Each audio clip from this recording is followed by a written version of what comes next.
Laura Montgomery had never considered herself a cat person, but when the scruffy tabby appeared at her doorstep one rainy evening, she couldn't simply close the door. Its fur was matted, eyes wide and pleading, a pitiful meow escaping its tiny frame. With a sigh of resignation and compassion, she scooped it into her arms. "You're safe now," she murmured softly, closing the door against the pelting rain. Inside, Laura carefully dried the trembling animal with an old towel, revealing stripes of rich caramel and deep brown beneath layers of grime. It purred appreciatively, snuggling against her touch. "Guess we're both loners," Laura said quietly, smiling as the cat curled into a warm ball beside her on the couch. "I'll call you Jasper."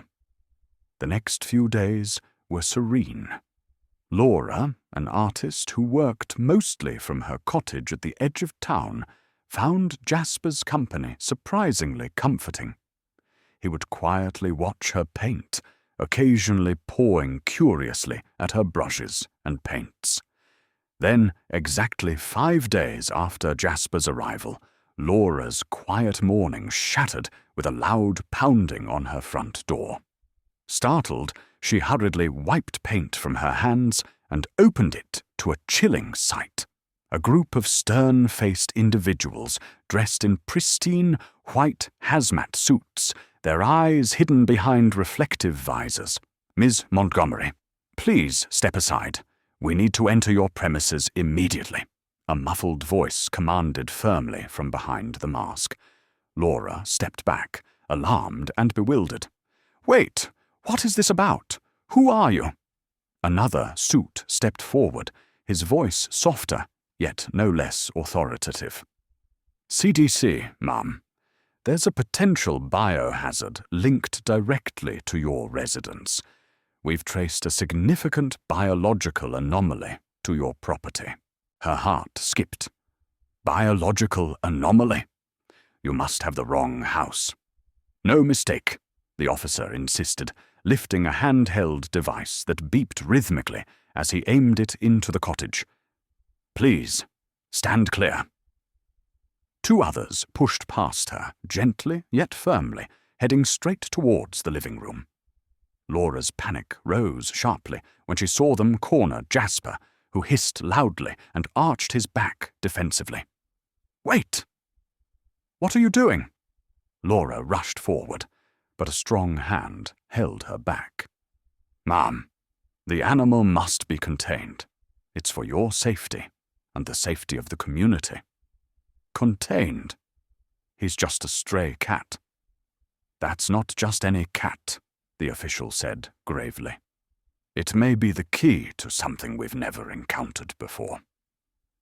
Laura watched helplessly as Jasper was coaxed carefully, yet swiftly, into a containment carrier, the suits moving with calculated precision.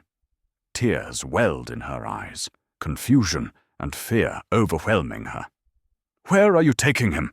What has he done?" "We can't discuss details right now, but you'll need to come with us, immediately." Laura felt her world spinning as she was guided outside, where more vehicles waited, their blue and red lights silently strobing against the trees. Neighbors peeked anxiously from windows and doorways, watching the unsettling scene unfold. Inside the van, Laura's questions spiraled endlessly. What was Jasper really? And what had she unknowingly invited into her home? As the doors sealed shut behind her, Laura knew her life was about to change irrevocably, and Jasper was at the heart of it all. The van jolted to a halt after what felt like hours, though Laura suspected it had been closer to 30 minutes. Her anxiety grew with every bump and turn, her mind spinning with confusion and dread. The doors opened abruptly, flooding the dim interior with harsh white light that forced her to squint painfully. "This way," an official motioned tersely, helping Laura step onto the polished concrete floor of a stark facility. The room was vast, clinical, filled with buzzing machinery and glowing monitors that cast eerie lights across the walls. Scientists and technicians moved swiftly, whispering urgently to each other in low voices. Jasper's containment carrier was placed carefully on a stainless steel examination table, its transparent sides revealing a frightened and bewildered cat. Laura's heart wrenched at his tiny, trembling form. "Please, tell me what's happening," she pleaded again, more desperately. A woman with sharp, intelligent eyes stepped forward, her badge identifying her as Dr. Evelyn Carter. "Ms. Montgomery, I apologize for the dramatics, but this is an unprecedented situation. Your cat, Jasper, is carrying a pathogen we've never encountered before. Preliminary data suggests it has unique properties, potentially groundbreaking, but also extraordinarily dangerous." Laura shook her head, overwhelmed. But he seemed perfectly fine. Normal. How could something like that? Dr. Carter glanced at Jasper thoughtfully. "Appearances can be deceiving. We've traced the pathogen's origin to an isolated region overseas. How it reached your doorstep is currently a mystery. But Jasper's arrival is no coincidence." Laura felt suddenly faint, gripping the edge of a nearby table. "Is Jasper? Will he survive?" The doctor's gaze softened slightly. "We'll do everything possible. He's vital to understanding this anomaly. For now, we must run tests, but your cooperation is crucial." Laura nodded weakly, staring at Jasper, who pored anxiously at the containment carrier walls, his eyes fixed on her pleadingly. She felt a surge of protectiveness and resolve. "I'll do whatever it takes to help. Just promise you'll keep him safe." Dr. Carter nodded solemnly. "You have my word." Days turned into a blur of medical tests, invasive questions, and restless nights in a sterile room, monitored closely by government agents and researchers alike. Laura learned fragments of truth. Jasper's pathogen, labeled Agent Sigma, had bizarrely regenerative properties, capable of extraordinary healing, yet alarmingly unpredictable in its mutation. As she watched Jasper endure endless tests, Laura formed a bond with Dr. Carter, sensing her genuine compassion beneath her scientific curiosity. Then, late one evening, Dr. Carter entered Laura's quarters urgently, closing the door behind her. "Laura, we need to talk. Jasper's condition. It's changing rapidly." "Changing? How?" "The pathogen. It's evolving. Jasper's DNA is being rewritten. He's displaying behaviors we can't explain." Laura's heart raced. "Behaviors? Like what?" Dr. Carter took a deep breath. "Enhanced cognition, perception, almost human-like intelligence. Laura, Jasper isn't just infected. He's becoming something entirely new." Laura stared, speechless, fear and wonder mingling chaotically within her. What was Jasper turning into? And what would that mean for her, and for the world itself? Laura felt her pulse thunder in her ears, the sterile room suddenly too small, too bright. She stood, pacing. Human-like intelligence. That's not even possible. He's just a cat. Dr. Carter hesitated. "Laura, he's not just anything anymore. Last night, Jasper solved a puzzle we use for primate cognition studies in seconds. He's starting to mimic human gestures, and he wrote something." Laura froze. "He wrote something." Dr. Carter handed her a tablet. On the screen was an image of a whiteboard, and in shaky, crooked letters, scrawled with a claw or paw, was a single word: Help. The air felt thin in Laura's lungs. "He's scared," she whispered. "He doesn't understand what's happening." "We don't fully understand either," Dr. Carter admitted. "But what's clear is this pathogen isn't just altering Jasper. It's evolving through him. If we don't learn its limits, we risk losing control entirely." Laura sank into a chair, her hands trembling. "What does that mean for him? For me?" Dr. Carter's expression turned grave. "It means other agencies are taking interest, ones less gentle than ours. If they get involved, Jasper might not survive their methods.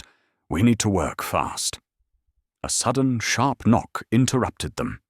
A man in a black suit entered without waiting for a response. His face was hard, his voice clipped. "Dr. Carter, Ms. Montgomery, I'm Agent Rourke, Department of National Security.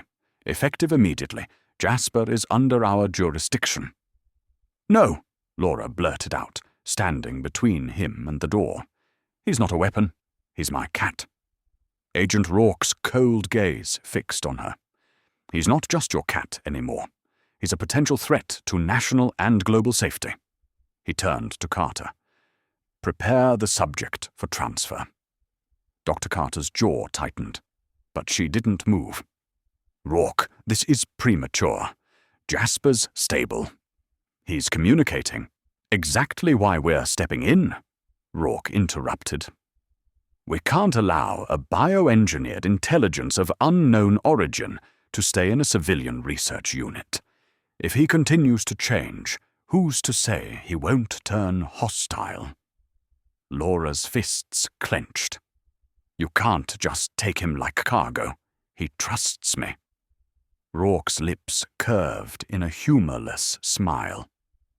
"Trust won't matter if he becomes dangerous." Before anyone could react, an ear-piercing alarm ripped through the facility. Red lights strobed across the walls.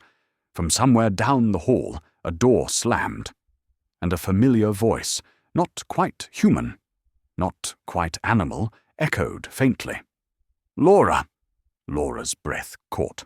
The voice was broken, garbled, but unmistakable. Jasper's voice. The room plunged into chaos. Guards ran, scientists shouted, and Laura's heart pounded as she realized one undeniable truth. Jasper had escaped. Aura bolted for the hallway before anyone could stop her. The blare of alarms and the slam of boots against the tile rang in her ears as she pushed through the throng of panicked staff. She didn't care about the shouting voices calling her name or the orders barked by Agent Rourke. She was listening for that voice again. "Laura!" It came from somewhere ahead, soft and distorted, like words carried underwater. She turned a corner and nearly collided with two guards in hazmat gear. One reached for her arm, but she twisted away, fueled by a desperate surge of adrenaline. "Jasper!" she yelled. "Where are you?" A sudden crash answered her, glass shattering, metal clattering to the floor. She sprinted toward the sound and burst into her laboratory room, lit by harsh, fluorescent lights. Cages were overturned, papers scattered, and in the center of the chaos stood Jasper. But he wasn't the same cat she'd brought in from the rain. His fur shimmered in hues that seemed to shift like oil on water, eyes glowing faintly gold.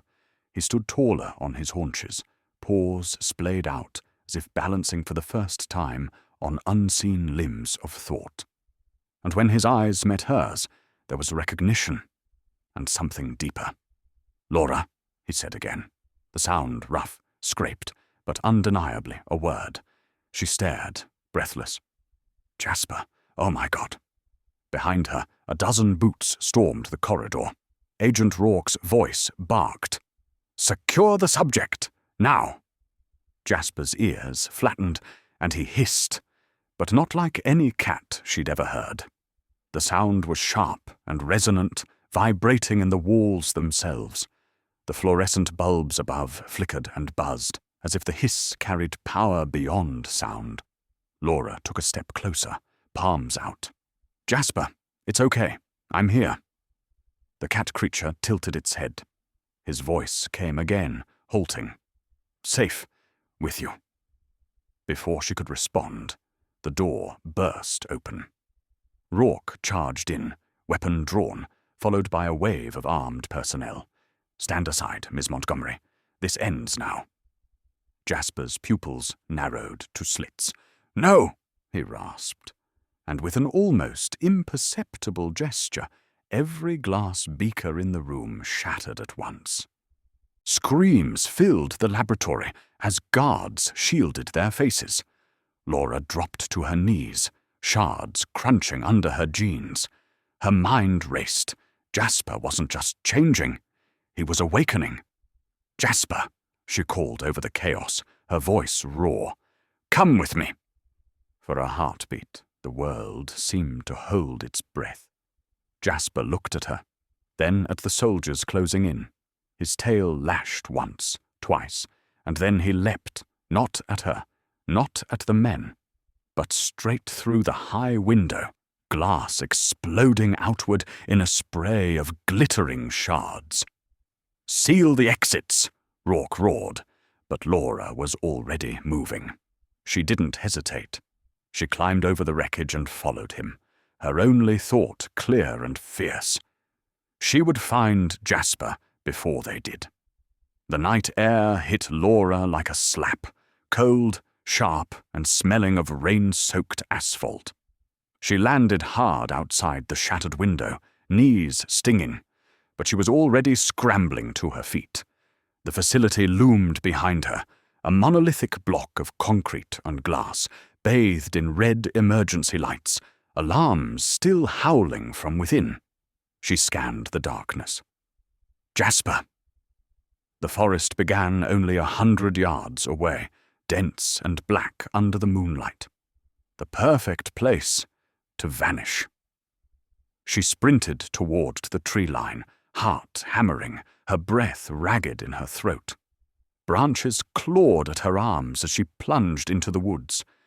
The alarms from the facility dulled behind her, replaced by the crunch of leaves under her boots and the distant shout of voices giving chase.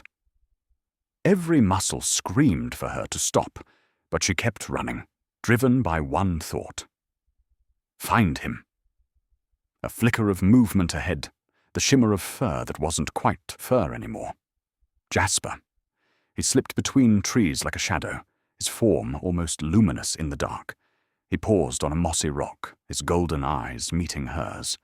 Laura slowed, panting. "Jasper, it's me. It's okay." The cat figure tilted his head, and for a moment she swore his outline wavered, almost as if he was trying to hold his shape together. His voice, stronger now but still rough, came through the darkness. "They will. Take me. Hurt me." "No," Laura said, stepping closer. "I won't let them. We just have to keep moving." Behind them, voices cut through the night. Flashlights bobbed like angry fireflies, and the whine of drones filled the air as search teams fanned out. A spotlight sliced through the trees, catching Jasper's shifting fur in a gleam. Jasper hissed, the sound rippling like a shockwave. The spotlight exploded in a shower of sparks, the beam vanishing. Shouts followed. Laura stared, half terrified, half awed. "Jasper, what are you becoming?" Jasper leapt from the rock, landing beside her, his body warm against her leg. "Safe. With you," he said again, more certain this time. Then, without warning, he bolted deeper into the forest, his speed almost unnatural. Laura ran after him, lungs burning, the forest turning to a blur of black and silver around her. Behind, she could hear Rourke's voice barking orders, the agents closing in. But Jasper was faster. She had to trust that if she kept him in sight, She'd stay ahead too. The forest opened into a ravine, water rushing far below. Jasper stopped at the edge, looking back at her. And then, impossibly, he leapt across the gap. Laura skidded to a halt at the edge, heart in her throat. The jump was impossible for her. The drop was dizzying. On the other side, Jasper stood watching her, glowing faintly in the moonlight. "Come," he said simply. Laura stared at the chasm, the agents' voices closing in behind her, and realized she had one choice: jump, and trust that Jasper would not let her fall. Laura's breath came in sharp gasps as she stared into the ravine's darkness. The agents' voices were closer now, the flicker of their flashlights cutting through the trees behind her. She heard Rourke shouting orders, "Don't let her cross!" and knew she had seconds to decide. Jasper waited on the opposite side, glowing faintly like a living ember. "Come," he said again, his voice steady this time. Laura's heart pounded. The jump looked impossible. 30 feet across, maybe more, with jagged rocks and roaring water below. Her body screamed to stop, but something deeper inside pushed her forward. She ran. Her boots pounded the earth, the edge rushing up at her faster than she could think. For a single terrifying heartbeat, her feet left the ground. She flew across the gap, the air cold against her face, the ravine yawning beneath her like an open mouth. She didn't make it. Her hands caught the crumbling lip of the opposite side, her body slamming into the cliff face. Fingers scraped rock, dirt rained into her eyes, and her grip began to slip. "Laura!" The voice was sharp, commanding, and this time it didn't sound fully human. A shimmer of light, a blur of movement, and Jasper was there. Somehow, impossibly, he had grown, his paws longer, claws more dexterous, almost like hands. He hooked them into her jacket and pulled. With a desperate heave, Laura tumbled over the edge and into safety, gasping as she landed on the forest floor. Jasper crouched over her, his eyes blazing like twin suns. "Safe," he said, his voice low but clear. Laura stared up at him, trembling. You saved me." Behind them, the distant shouts of agents echoed, fainter now, the ravine slowing their pursuit. But Rourke's voice still carried, cold and relentless. "Get drones in the air, find them!" Jasper glanced toward the sky, ears twitching. Then he turned back to Laura and said something that made her skin prickle. "Run. Not enough. Must hide." Before she could ask what he meant, Jasper's shimmering fur rippled, and the shadows around them seemed to bend, as if the forest itself leaned closer. The darkness thickened, strange and heavy, and Laura felt the ground shift under her hands. "Jasper, what are you doing?" His golden eyes flashed. "Keeping you safe," he said. And suddenly the world tilted, the trees blurring into streaks of black and green. Laura gasped as she felt herself pulled, not by Jasper's claws, but by something far stranger, as if the forest had swallowed them whole. The world stretched and folded out like wet paper, colors bleeding into each other, the sensation of falling and floating colliding in Laura's chest. She clutched at the ground, but there was no ground anymore, only a swirling dark that somehow felt alive. She wanted to scream, but the sound caught in her throat. Then, with a violent lurch, it all stopped. Laura stumbled forward, catching herself on cool moss. The forest was still around her, but not the same forest she knew. The trees were impossibly tall, their trunks twisting like braided ropes, their leaves glowing faintly with veins of silver. The air was thick, almost humming, as though the whole place vibrated with some hidden power. Jasper stood a few feet away, his fur still shimmering, his eyes brighter than before. He seemed calmer here, his breathing steady, his movements sure. Laura looked around in awe and confusion. "Where are we?" Jasper turned his head slightly, as though listening to something only he could hear. "Safe. Here." "This isn't the same forest," Laura whispered, running her fingers over a trunk that felt smooth like polished stone. "What did you do, Jasper? How did we get here?" The cat, no, the creature, took a step closer. "Between," he said softly. "Not their world, not yours." Laura frowned, her pulse quickening. "You mean another place? Another dimension?" Jasper blinked slowly, his voice gaining strength with each word. "I remembered this. Not me. Something in me." A chill ran through Laura. "The pathogen," she murmured. "It's giving you these abilities, isn't it?" Jasper didn't answer right away. Instead, he padded toward a pool of water, perfectly still and dark as glass. He gazed into it for a long moment before speaking again. "Not pathogen," he said finally. "Not sickness, gift, memory." Old Laura crouched beside him, staring into the pool. Her reflection wavered, her own face, but behind her, strange shapes moved, towers of light, shadows of creatures she couldn't name, fragments of something ancient. She tore her eyes away, unsettled. "Jasper, what are you?" He looked at her, and for the first time, she didn't see just the cat she'd taken in from the rain. There was intelligence there, yes, but something deeper, older, and far more powerful. Before he could answer, a sharp sound cracked through the still air, a buzzing mechanical hum that didn't belong in this strange world. Laura's head snapped up. Above the treetops, a black drone slipped into view, its red sensor light blinking. Somehow, impossibly, they had been followed into this place. Jasper's fur bristled. "They come!" Jasper's golden eyes flared brighter, his pupils narrowing to slits as the drone descended through the silver-leaved canopy. The air seemed to tighten, the hum of the machine vibrating against Laura's bones. "How did they follow us here?" Laura whispered, pressing closer to Jasper.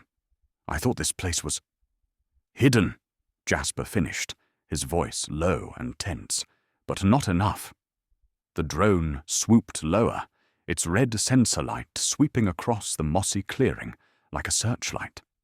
Then came another sound, faint, metallic, a crackle of static, and suddenly a ragged tear opened in the air itself.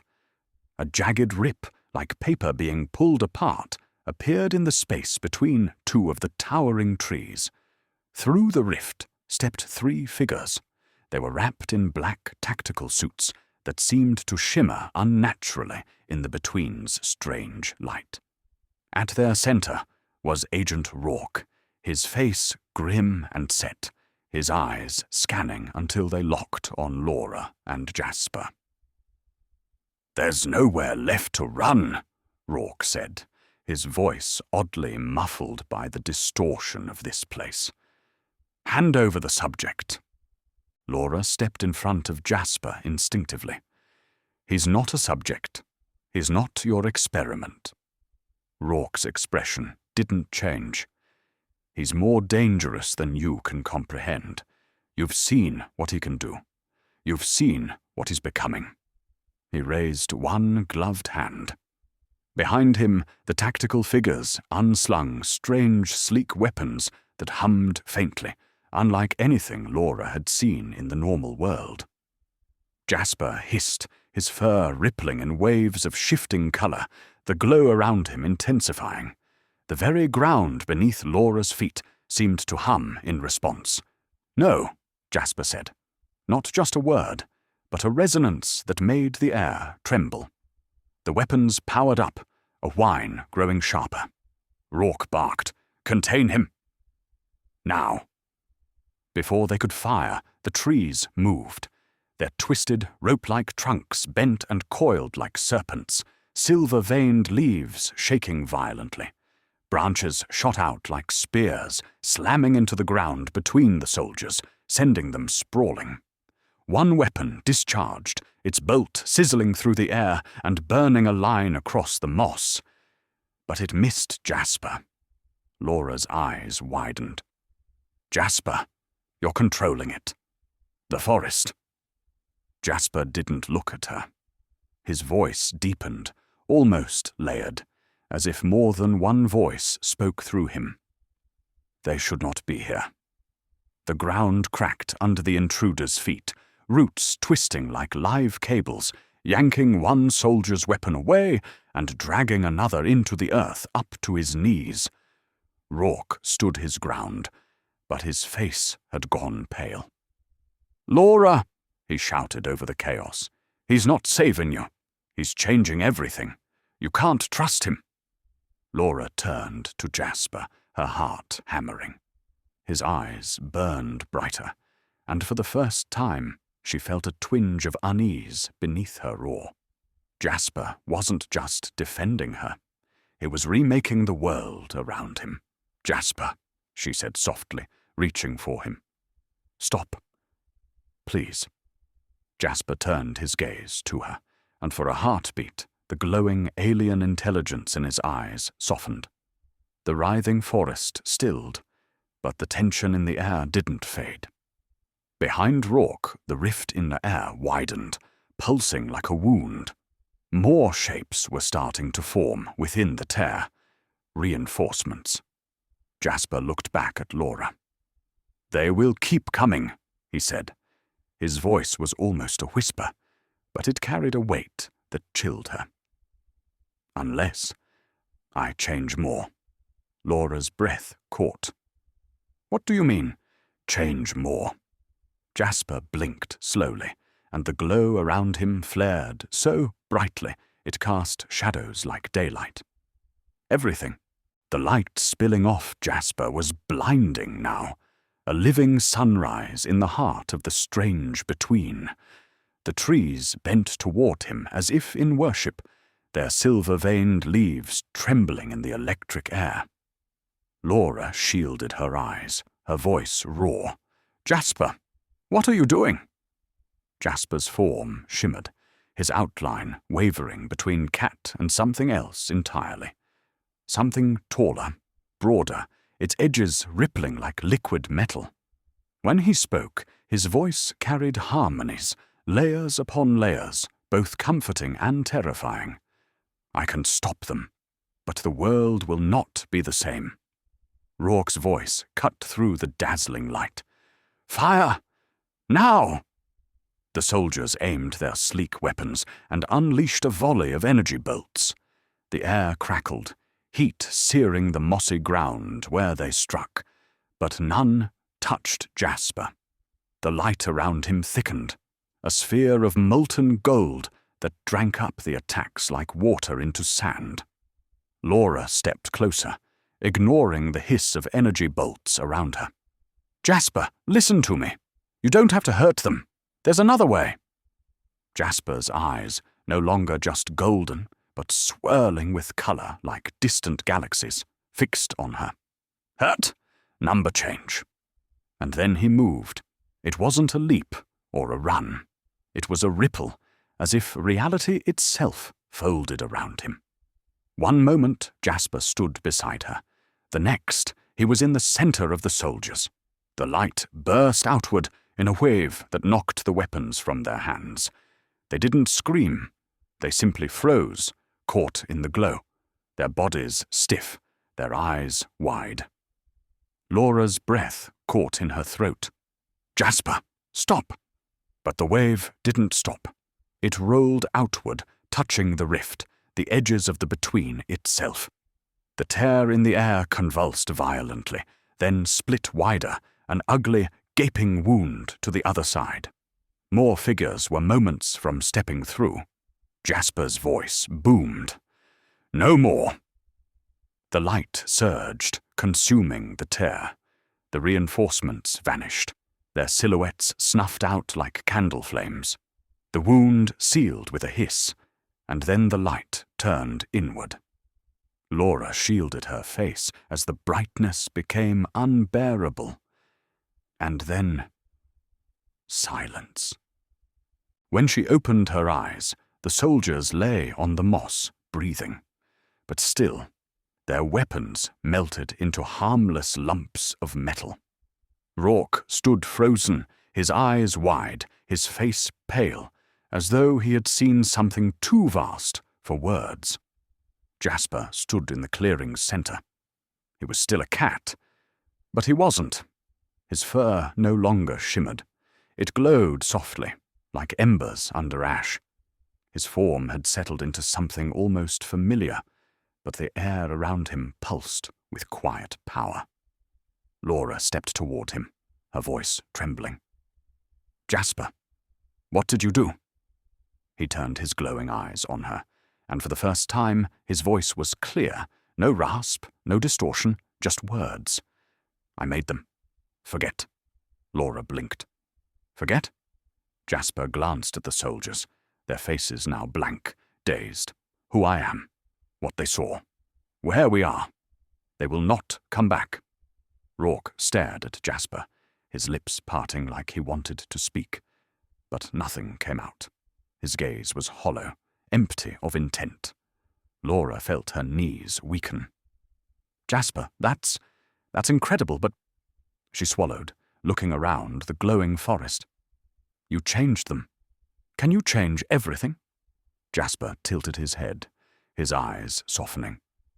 "Only what must be changed." And for the first time, Laura felt the tiniest sliver of hope slice through the fear that had followed her since the day she brought him in from the rain. The soldiers remained still, their blank faces reflecting the soft glow from Jasper's fur.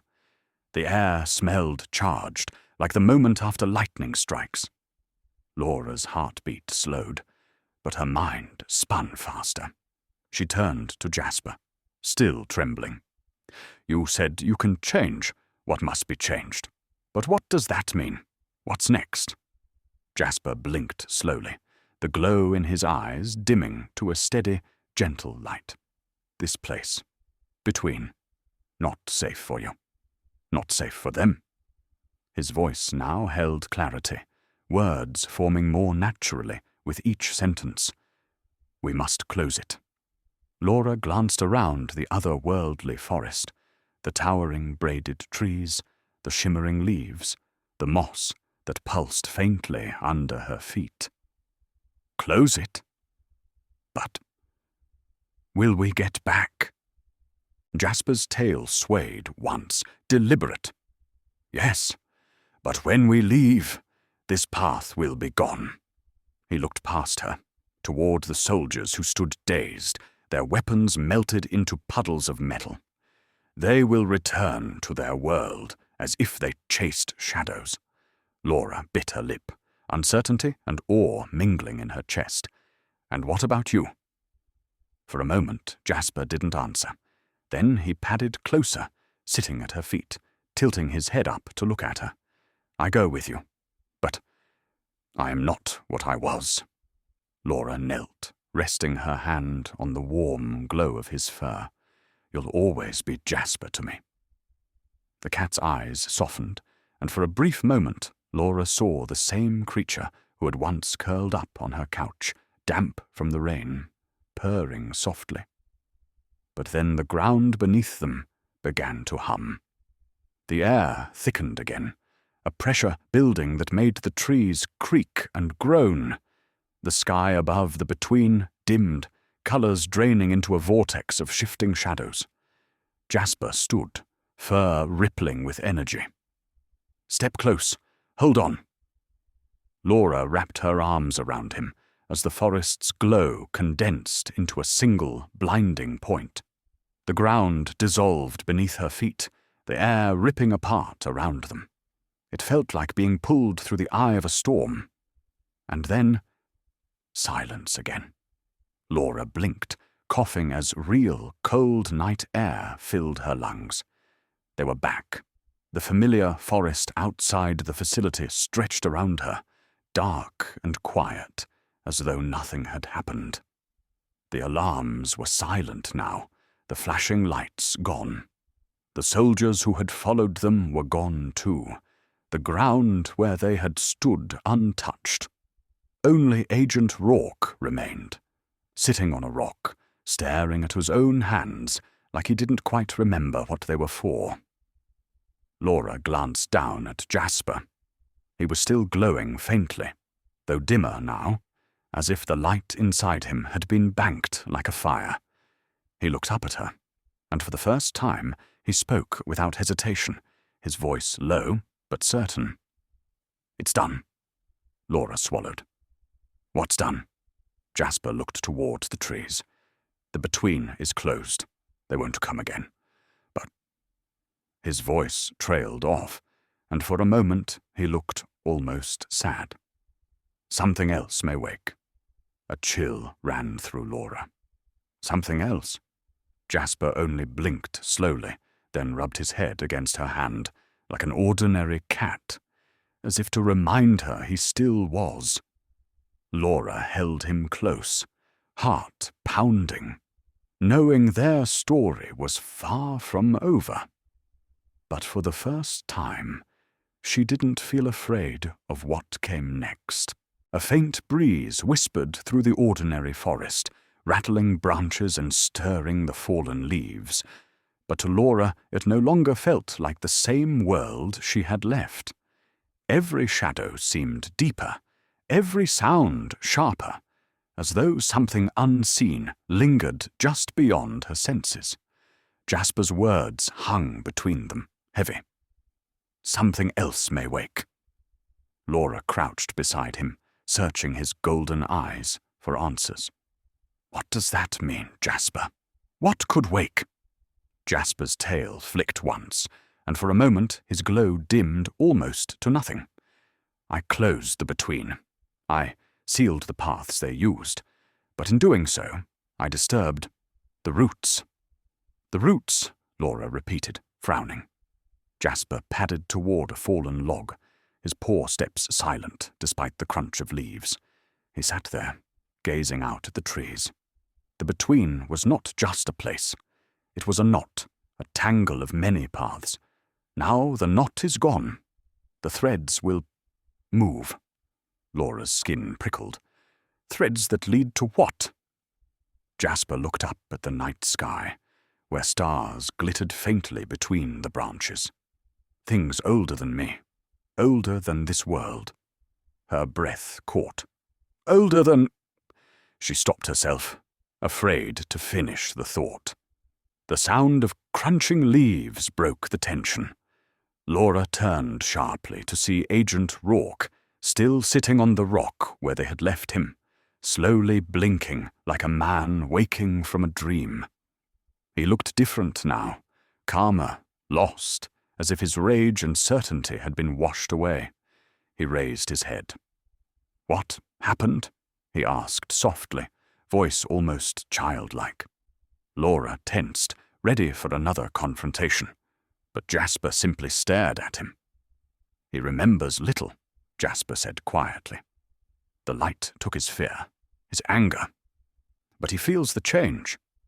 Rourke looked at his own hands again, then at Jasper. "You saved us," he whispered, though his tone carried the weight of someone speaking without full understanding. Laura helped him to his feet. "It's over," she said, though even as she spoke the words, she wasn't sure they were true. "The between is closed. You don't need to chase him anymore." Rourke nodded slowly, still dazed, then walked away into the trees, his silhouette fading into the night like smoke. Laura watched him go, then turned back to Jasper. "What now?" Jasper hopped down from the log, brushing his side against her leg, like he had done the very first night she found him. Now we wait. For what? Jasper's glowing eyes met hers, calm but solemn. For what wakes? Laura tightened her coat around herself, the night suddenly feeling colder. In the distance, the forest creaked, the wind sighing through the branches like an ancient voice whispering secrets. For the first time since the chaos began, she wondered if she had brought something into her life she could never fully understand. But as Jasper leaned into her, purring softly, Laura felt a fragile thread of reassurance. Whatever came next, whatever woke, she and Jasper would face it together. The days that followed were oddly still, as if the world itself held its breath. Laura returned to her cottage, Jasper padding silently beside her, the familiar creak of her porch steps grounding her, even as she felt the invisible weight of what they'd done pressing against her chest. Life pretended to resume its normal rhythm. Jasper napping on the windowsill, Laura brewing coffee and picking up her brushes again. But there was always a crackle in the air, an undercurrent of something waiting. Every so often, she'd catch Jasper staring out the window for hours, unblinking, as though listening for a sound she couldn't hear. On the fourth night, Laura woke with a start.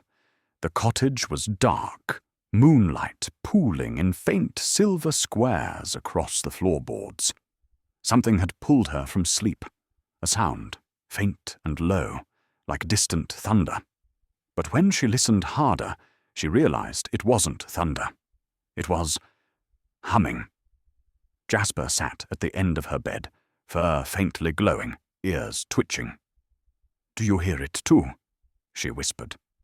He didn't answer immediately, only tilted his head, eyes shining gold in the dark. "They are stirring." Laura sat up, pulling the blanket around her shoulders. "Who's stirring, Jasper?" "The threads," he murmured. "The ones I cut loose. They do not like to drift." Before she could respond, the humming deepened, the floor trembling ever so slightly beneath her bare feet.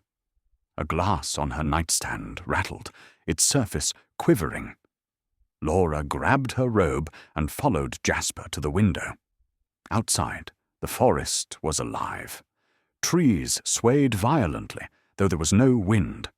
Lights flickered between the trunks, faint bluish orbs that darted and hovered like living stars. "What is that?" Laura breathed. Jasper's fur bristled, the glow around him intensifying. "Pieces," he said, his voice almost reverent. "Pieces of what was tangled in the knot." The orbs moved closer, slipping through the trees, dozens of them, then hundreds, like a migrating storm of glowing motes. They weren't random. Laura realized with a chill they were forming shapes, aligning into patterns she couldn't quite comprehend. A low vibration filled the air, so deep it buzzed in her teeth. Laura pressed her hands to the windowsill, heart hammering. "Jasper, is this what you meant by something waking?" Jasper turned to her slowly. "This is only the beginning." Then one of the lights broke away from the rest, floating across her yard until it hovered just outside the glass. For a moment, Laura could have sworn it looked at her, aware and intent. The cottage filled with the soft, eerie glow as the orb pulsed once, twice. And then, like a whisper in her mind, she heard it. "Laura." Her breath caught. "Jasper, it spoke to me." Jasper's golden gaze stayed fixed on the floating light. His voice dropped to a whisper, almost a growl. "Not to you, through you." The humming grew louder, the forest a living chorus now. Outside, more lights gathered, crowding closer, their glow painting the night in shifting blue and white. The air was no longer still. It felt like the entire world was leaning in, holding its breath again, waiting for something to break. The lights pressed closer, their glow seeping through the cracks around the windows and door, filling the cottage with an unearthly blue haze. Laura's breath came shallow, her fingers tightening around the windowsill as the whisper came again, clearer this time, like it was inside her head. "Laura, help us." Her throat tightened. "Jasper, it's speaking again." Jasper's tail lashed, a subtle but sharp movement. "Not just speaking," he said. "Reaching." The orb closest to the glass pulsed brighter, and suddenly Laura felt something slide into her mind. Not a voice, not quite, but a presence, cool and ancient, sifting through her thoughts like pages in a book. She gasped and stumbled back, clutching her head. "Stay out!" she cried, though she wasn't sure if she said it out loud or just thought it as hard as she could. The presence paused, then softened, like warm water poured over stone. The whispers came again, but gentler. "We woke when he untied the knot. We are pieces of what was bound. We need a tether." Laura's heart hammered. "Jasper, they're asking for something." "A tether." Jasper stepped closer to the window, his fur glowing faintly gold against the blue light. "A tether to what?" The orbs shifted, swirling into a new formation. A circle, then a spiral, then something sharper, almost like an open eye. The whispers deepened, pressing against Laura's mind. To stay, to mend, to live. Laura turned to Jasper. "They want to stay here, in our world." Jasper's eyes narrowed, the light in them pulsing. "They do not belong here. They were bound for a reason." The humming outside intensified, the orbs crowding closer, their combined glow so bright it painted the forest in electric daylight. More voices joined the first, a chorus now. "Tether us, or we will unravel." Laura felt dizzy, caught between the pull of their plea and the weight of Jasper's warning. She pressed a hand to her forehead, her voice trembling. "Jasper, what happens if we don't?" Jasper's gaze didn't waver from the window. "They will come apart, and when they do, they will take pieces of this world with them." The glass in the window began to vibrate, tiny cracks spiderwebbing across its surface as the pressure of the lights grew. The whispers were no longer whispers. They were urgent now, demanding, "Help us! Help us! Help us!" Laura grabbed Jasper instinctively, her voice raw. "What do we do?" Jasper looked up at her, his golden eyes reflecting the storm of light outside. "You must decide. Do you bind them here, or let them break?" Laura's chest tightened as the storm of light pressed against the cottage, rattling every surface, like the world itself was shaking. The orbs pulsed brighter, their voices merging into one deafening chorus that wasn't sound, but something deeper, pressing into her bones. "Help us! Bind us! Help us!" Her heart slammed in her chest. "Jasper, if I bind them, what happens?" Jasper's golden eyes didn't leave hers, steady despite the chaos. "They will anchor. They will become part of this world. They will change it." Laura swallowed hard. "And if I don't?" Jasper's gaze flicked briefly to the window, to the vibrating glass and the splintering wood. "Then they will tear themselves apart, and the tearing will not stop with them." Outside, one orb slammed into the window pane, spiderweb cracks streaking outward. Another followed, and the glass gave a long, groaning creak. Laura's hands trembled as she turned to Jasper. "Can you do it? Can you bind them?" Jasper nodded slowly. "Yes, but you must let me use you." Her breath hitched. "Use me!" He stepped closer, the glow of his fur warming her face, almost comforting despite his words. You are their focus. They called to you. Your will can tether them. Through me. Another orb struck the window. It shattered this time, shards scattering across the floor. The orbs poured in, like water breaking a dam, flooding the room with searing light. Laura shielded her eyes, the chorus almost too much to bear. Help, help, help. She dropped to her knees, gripping Jasper by the shoulders, looking into those otherworldly eyes. Will it hurt? Yes, Jasper said simply. But you will live, and they will stay. Laura took a breath so deep it hurt her chest. Then she nodded. Do it. Jasper pressed his forehead to hers, his voice soft, almost a purr, but layered with strange, resonant tones. Close your eyes. She obeyed, and felt it. The orbs slammed into her mind all at once, a torrent of light and voices and raw, ancient need. Her body arched involuntarily, her throat raw with a scream she didn't even hear over the roar inside her skull. Images flashed in the darkness behind her closed eyes, cities of glass, oceans of fire, creatures vast and faceless, something older than language itself, threading through her thoughts. And then Jasper's voice cut through it all, clear and grounding. Hold them. Tie them. She imagined a knot, a thread looping and tightening. The light flailed, chaotic, but she pulled, she tied, she bound. The orbs screamed, not in pain, but release. And then the flood stilled. Laura collapsed forward, her breath ragged. The room was dim again, only a faint blue glow lingering where the orbs hovered. Now calm, their frantic pulse softened to a slow, steady rhythm. Jasper sat before her, his eyes dimmer, his body trembling, but his voice steady. It is done. Laura looked up at the orbs as they floated quietly, their light faint and soft. She felt them, not in her head now, but around her, a subtle hum in the walls, the floor, the air itself. They're here now, she whispered. Jasper nodded once. Bound. This world has changed.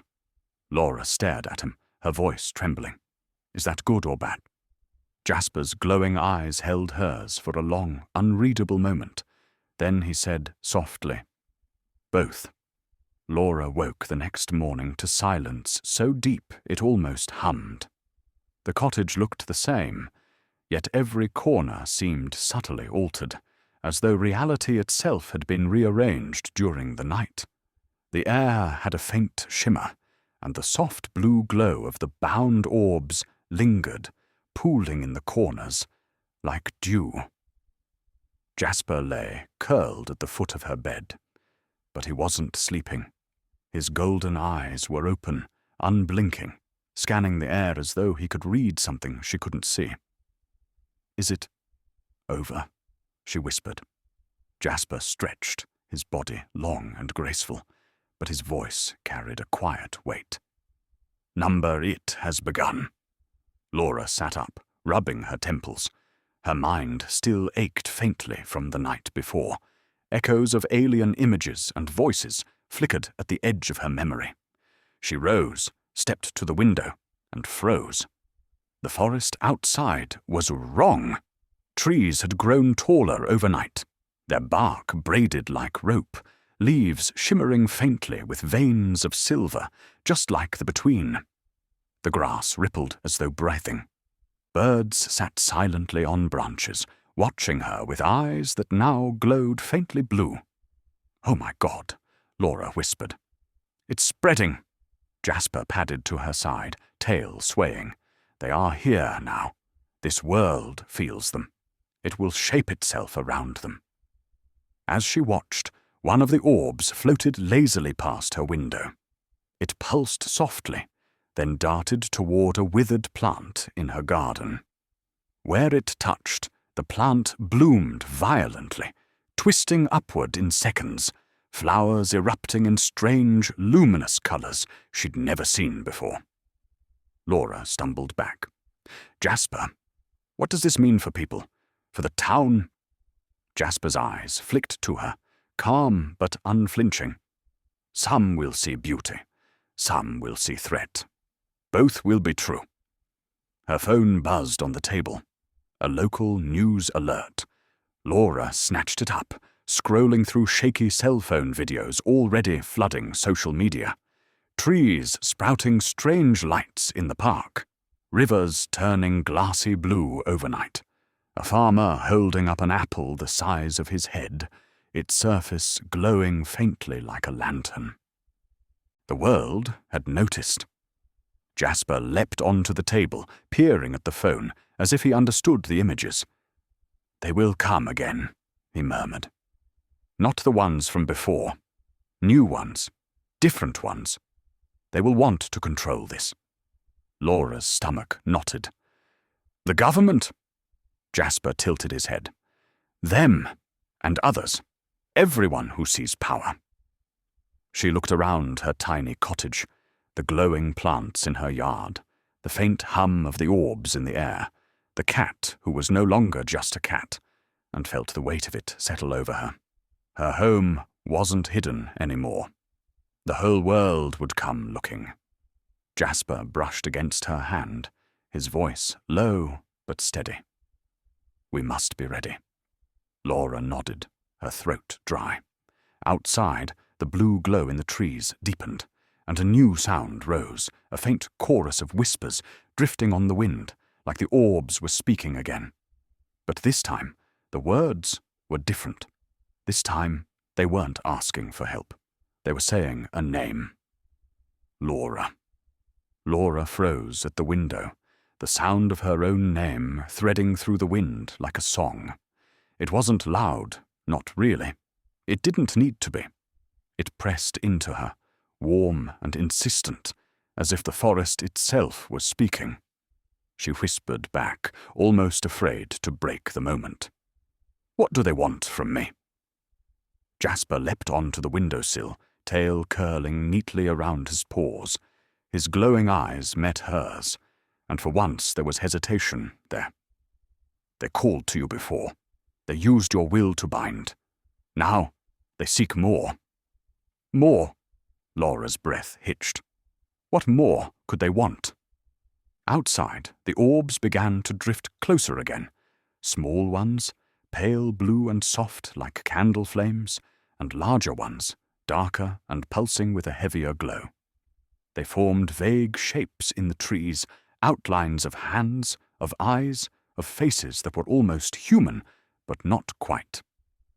The whispers grew louder, her name layered 100 times over, a chant. Laura, Laura, Laura. Jasper's fur bristled. "They think you are the tether, but now they want you to be more." Laura turned from the window, shaking her head. "I'm just a person. I paint.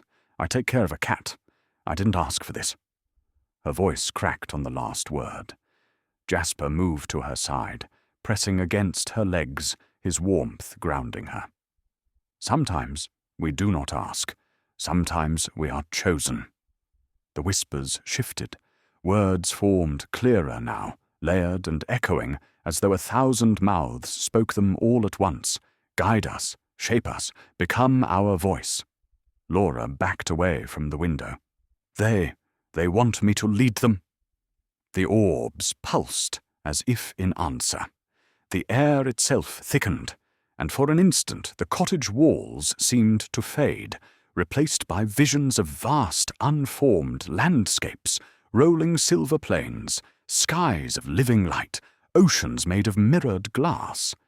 She saw people too, strangers in her mind's eye, faces turning upward as if waiting for something, waiting for her. She stumbled, gripping the edge of the table for balance. "Jasper, I don't know if I can do this." Jasper's eyes softened, his glow dimming to a warm ember. "You already did. You held them. You bound them. They survived because of you." Laura stared at him, fear and awe tangling in her chest. If I become their voice, what will that make me? Jasper didn't look away. It will make you more than human, and less. The whispers surged again, louder, more urgent. Laura. Lead. Outside, the orbs crowded closer, their glow painting the walls in shifting blues and whites, as if the whole world was leaning toward her, waiting for an answer she wasn't sure she was ready to give. Laura gripped the table until her knuckles turned white. The orbs pulsed at the window, every beat of their light in rhythm with the pounding of her heart. They whispered her name again, and this time she felt it not in her ears, but in her bones. Jasper leapt down from the windowsill, padding closer, his glowing eyes unblinking. "They will not stop calling," he said softly. "Not until you answer." Laura turned toward him, her breath unsteady. "But what if I say no?" The golden light in his eyes flickered. "Then they will find another way, one that will hurt." Laura's chest tightened. The visions of silver plains and glowing skies still swirled in her mind, the sense of something vast and unfinished pressing against her reality. She wasn't sure if the ache in her heart was fear, or both. She stepped to the shattered window, shards crunching beneath her feet. The largest orb hovered just inches away, its light bright enough to cast her shadow long across the wall. She reached out a trembling hand, fingers brushing the air just shy of its surface. The whisper filled her mind in a single crystalline thought. "Lead us." Laura closed her eyes, drawing in a shaky breath.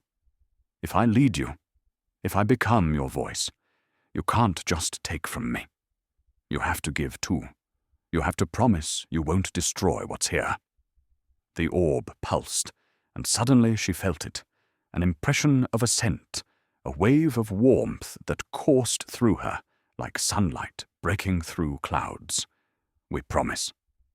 Jasper's tail lashed once, sharp, his voice low. "Laura, think before you give your voice. It cannot be taken back." Laura opened her eyes and looked down at him. "You've been my protector since the night I found you, but I can't keep hiding behind you. This is my choice." He held her gaze for a long, heavy moment, then bowed his head slightly. "Then choose." Laura turned back to the glowing mass of orbs. Her hand stopped trembling. She pressed her palm into the light. The world exploded, not in fire or destruction, but in a flood of sensation.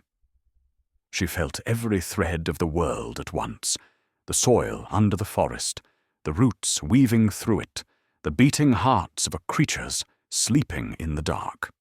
The orbs poured into her, their thoughts, their needs, their longing rushing through her like a tidal wave.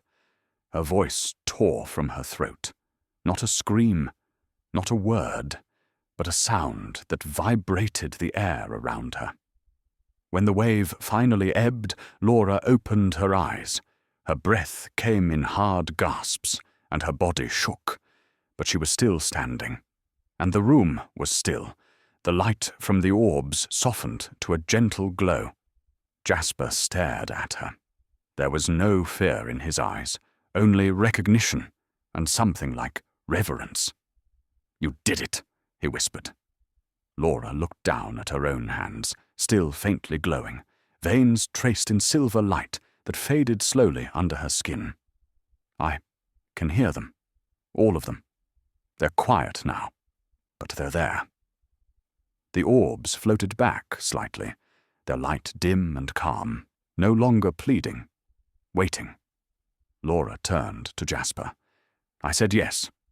Jasper stepped closer, brushing against her leg, his golden eyes searching hers.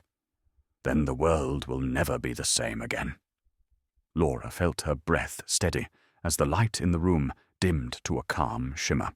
The orbs no longer clamored. They hovered, serene, almost reverent. But the silence wasn't empty. Her mind thrummed softly, as if hundreds of distant voices now lived in the corners of her thoughts, murmuring, waiting for her to listen. She reached up and touched her temples. The faint silver glow under her skin flared for an instant, and suddenly she could feel things beyond the walls of the cottage. The whisper of wind through branches, the heartbeat of a rabbit huddled in its burrow, the subtle stretch of tree roots drinking water from the soil.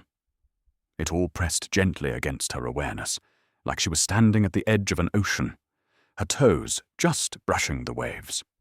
Jasper sat nearby, his golden eyes never leaving her. "They are inside you now," he said quietly, "but not to control, to share." Laura closed her eyes and focused. One of the voices rose a little louder, not in words, but in feelings, a faint pulse of curiosity and warmth. She extended her hand, and before she fully realized what she was doing, a single orb floated down to her palm. It rested there like a weightless drop of water, glowing softly. The orb pulsed, and her garden bloomed. Through the shattered window, Laura saw it happen. Flowers unfurling in the dark, vines crawling rapidly up the fence, leaves shimmering in the moonlight. The once wilted plants she'd forgotten to water stood tall, vibrant and alive. Laura gasped, the orb slipping from her hand as she stumbled back. "Did I do that?" Jasper tilted his head, tail curling neatly. "Not just you. You and them. You think it, and they answer." She stared out the window. Beyond the fence, the forest responded, too. Saplings stretched taller, moss grew thick and lush, and a soft blue glow threaded through the underbrush like starlight spilled onto the ground. It was breathtaking and terrifying. Laura turned to Jasper. "If I can do this, what else could I do?" Jasper blinked slowly, his voice low. "Anything you ask of them. But every gift reshapes the world. Be careful what you ask." Laura looked down at her hands, the silver light fading and returning with each pulse of her heartbeat. The realization sank in like a stone. She wasn't just connected to the orbs now, she was a conduit. Outside, the night was alive with change. Trees whispered her name. Water glistened unnaturally in the moonlight, and the air itself tasted faintly of electricity. She whispered, almost afraid of her own voice. "The world is already changing." Jasper's golden eyes met hers, and he didn't look away. "And now, Laura, it will change with you." By morning, the world outside Laura's cottage no longer pretended to be normal. Her once quiet street was filled with curious neighbors, all staring wide-eyed at her garden. The flowers glowed faintly, their petals shimmering like spun glass. The vines on the fence shifted almost imperceptibly, as if breathing, and the air carried a strange sweetness, thick and heavy with the scent of life. Laura stood on her porch, clutching a mug of untouched coffee, her robe fluttering in the early breeze. She could feel them, the orbs, their presence humming quietly beneath her thoughts like a distant choir. They didn't clamor the way they had before. They simply waited. But the rest of the world didn't. 2 reporters appeared at the end of her driveway, cameras swinging from their necks, voices pitched with cautious excitement. "Ms. Montgomery, is it true what people are saying about your garden? That it happened overnight?" Before she could answer, a police cruiser rolled up, followed by an unmarked black SUV that made her heart sink. Even from a distance, she could feel the weight of official eyes on her. Jasper sat on the porch rail, tail flicking once, his golden eyes unblinking. "They see the change," he murmured. "They will want to know why." Laura turned to him, lowering her voice. "Do they know it's me?" Jasper tilted his head. "Not yet, but they will. The more you touch the world, the more the world will see you." She looked back toward the road. A drone buzzed overhead now, its lens glinting in the pale morning light. One of the reporters gasped as more flowers suddenly bloomed along Laura's walkway, responding not to her intent, but to the quickening of her pulse. Laura stepped back, her hand gripping the doorframe. "I can't control it all," she whispered. Jasper hopped down beside her, brushing his warm fur against her leg. "You will learn, but others will come before you do." The SUV's door opened. A man in a crisp suit stepped out. Not the faceless hazmat team from before, not Rourke, but someone new. His calm smile didn't reach his eyes as he scanned her glowing yard. "Ms. Montgomery," he called smoothly. "My name is Director Hale. I'd like to talk to you about all this." The orbs pulsed faintly behind Laura's eyes, their hum growing sharper, almost protective. She could feel them waiting, as if asking a silent question. "Do we shield you, or do you speak for us?" Laura took a slow breath, her fingers curling into fists. The world was watching now, and she would have to decide what to show it. Laura stepped off the porch, bare feet cool against the damp grass. Every eye followed her. Neighbors craning over fences, reporters gripping cameras, the police watching from behind their cruiser doors. The orbs hummed in her mind, a low, steady thrum, as if bracing for what was to come. Director Hale approached slowly, his polished shoes crunching on the gravel drive. Up close, his smile was even thinner, more calculated. "You've attracted quite a bit of attention, Miss Montgomery," he said. "And understandably so. Extraordinary things are happening here." Laura's fingers tightened around her mug. The flowers on the porch rail shifted slightly, petals turning toward Hale as if they were listening too. "What do you want?" she asked, her voice steady, but edged with wariness. Hale clasped his hands behind his back. "To understand, to help, and to ensure that whatever this is," he gestured towards the garden, the glowing vines, the faint shimmer in the air, "doesn't spiral out of control." Jasper leapt lightly onto the railing, tail twitching once. "He doesn't mean help," Jasper murmured under his breath, his voice a vibration only Laura could hear. "He means control." The orbs pulsed faintly in Laura's thoughts, their presence sharpening. She felt their question again, stronger now. "Do we shield you, or do you speak for us?" Laura inhaled deeply, the scent of the strange flowers filling her lungs. She stepped closer to Hale. "I don't think you even know what this is, Director."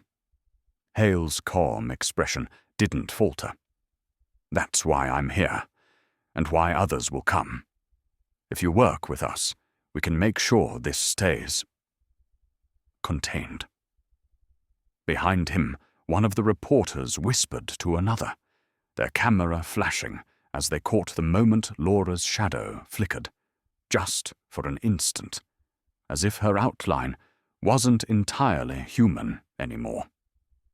The orbs pressed closer in her mind, humming insistently. She felt their power waiting at the edges of her voice, ready to spill into the world if she chose. Jasper's tail brushed her wrist, grounding her.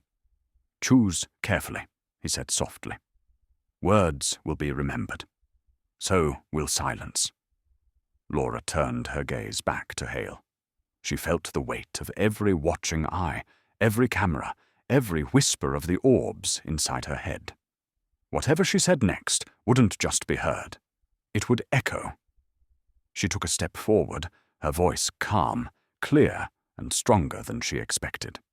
"The world is already changing, Director, and no one, not you, not me, can contain it." The orbs pulsed behind her eyes, almost approvingly, and the vines along the porch bloomed in a sudden burst of light. Hale's smile faltered at last. He saw the glow spreading through the garden, felt the air hum around them, and for the first time, he didn't look calm. He looked cautious. Laura stood taller, the hum of the orbs growing louder in her chest. Whatever came next, she realized, wouldn't be about hiding anymore. It would be about leading, or being led. The crowd murmured, a wave of whispers rolling over the yard like wind through dry leaves. Reporters angled their cameras closer, flashes popping as they tried to capture the glow now bleeding from Laura's garden into the very air around her. Neighbors leaned over fences, their faces pale but transfixed. Director Hale's cautious expression hardened, but the thin thread of authority in his voice wavered. "Miss Montgomery, I need you to understand the gravity of what you've just said. Words like that carry consequences." Laura's eyes flicked to the cameras, to the crowd, then back to him. "Good," she said, her voice steady. The world should hear them. The orbs in her mind pulsed, their hum growing louder, a subtle approval, like a soft hand at her back. The vines along the porch shivered and climbed higher, curling around the post like they wanted to be closer to her. Behind her, one of the flowers bloomed with a sudden burst of light, petals unfolding into a radiant halo. A gasp rippled through the crowd. Someone muttered, "She's doing it, right now." The police officers exchanged uncertain glances. One rested a hand on his holster, then thought better of it, and let it drop. Director Hale took a deliberate step forward, his tone measured, but sharp. This display, it will terrify some people. You understand that, don't you?" Laura didn't flinch. "Then they'll have to decide whether to be afraid, or to see the beauty in it." The cameras clicked wildly. Reporters began shouting questions over each other, but Laura barely heard them. The orbs' voices pressed softly in her mind, overlapping, a chorus of murmurs. They weren't calling this time. They were listening. Jasper leapt down from the railing, planting himself between Hale and Laura, his golden eyes like molten coins. "He will push," Jasper murmured, tail flicking. "They all will, but they cannot make you bow." Hale's jaw tightened. "Ms. Montgomery, we can work together, or we can escalate. And believe me, escalation won't be pleasant for anyone involved." Laura's gaze swept over the crowd, lingering on the cameras, capturing every word, every breath. She felt the weight of the orbs in her head and heart, a tide rising inside her.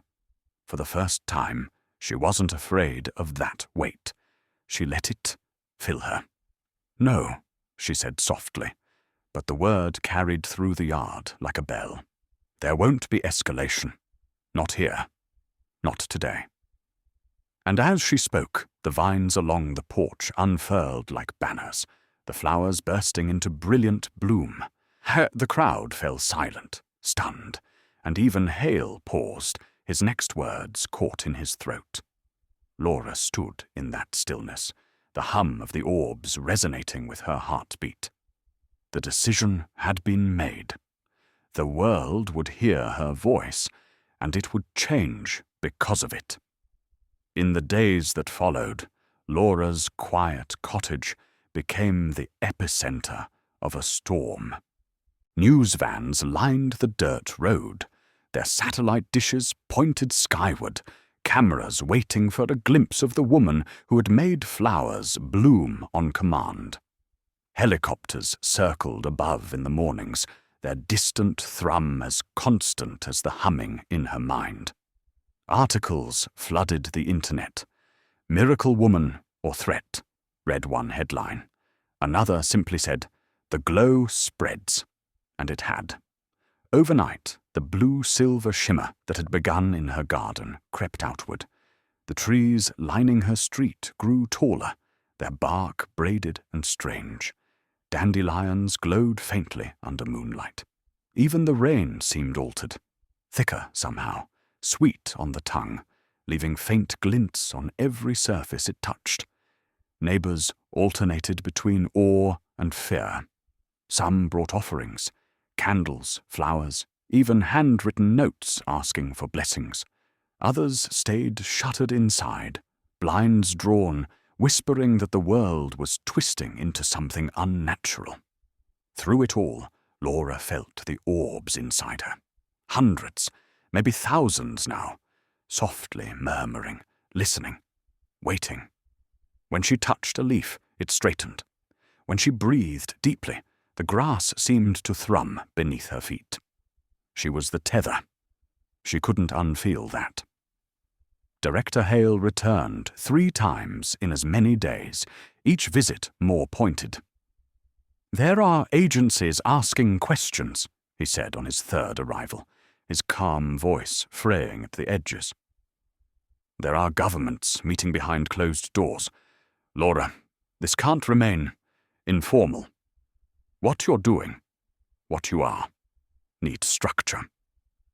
Jasper sat in the doorway during each conversation, his golden eyes fixed on Hale like a warning.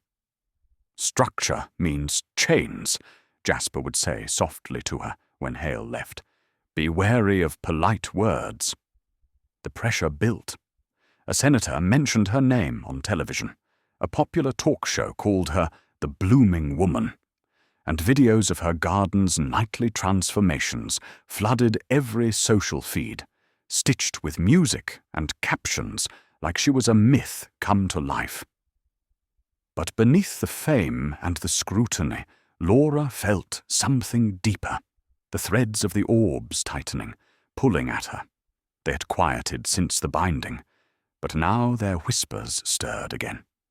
Different this time. Urgent.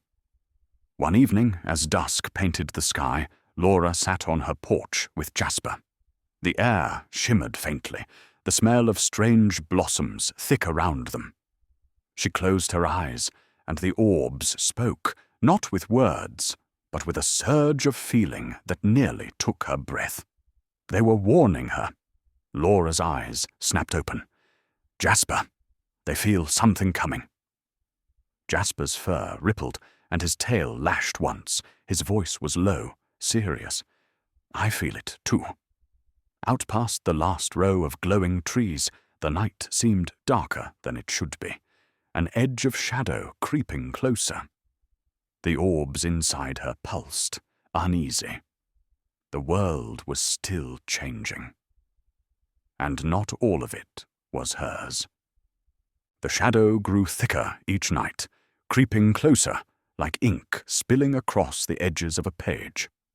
Laura felt it long before she saw it.